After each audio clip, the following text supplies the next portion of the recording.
La période de Noël, moment de communication et de retrouvailles dans les familles, peut parfois être difficile à vivre pour les familles séparées, notamment lorsque la relation entre les parents est conflictuelle.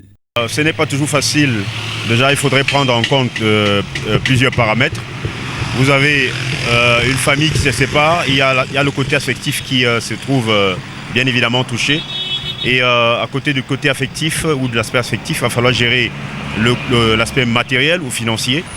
Bien évidemment, il faudrait que les parents soient séparés, de pouvoir mettre l'enfant au centre de leurs intérêts. La gestion des vacances peut vite se transformer en conflit.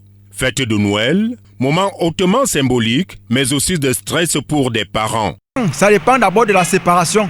Parce que si vous êtes séparés dans des conditions un peu orthodoxes, ça va faire qu'il y aura toujours des problèmes pour les enfants. Mais je pense que cette situation peut se gérer en justice. Si c'est que vous avez eu à divorcer et que vous étiez marié et que vous avez eu à divorcer, je pense que c'est la justice qui donne souvent soit la garde des enfants. Pendant les vacances, moi je donne les enfants à leur père. Pourvu que moi aussi je peux aussi respirer un peu et peux aussi boire ma petite bière tranquillement sans plus parler du déjeuner chaque matin. S'agissant des cadeaux, les malentendus et la surenchère de certains ne sont pas loin. Pour l'autre là c'est normal parce que c'est derrière les enfants que la femme doit vivre. On dit que la chèvre mange là où il est attaché.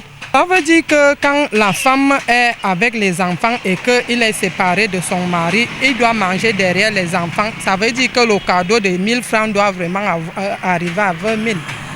Oui, parce que les 1000 francs là, j'achète le cadeau. Les autres, je peux acheter ma part d'habits et la nourriture aux enfants. Je mets aussi ma greffe. La nature de la femme, les femmes ont toujours été comme ça.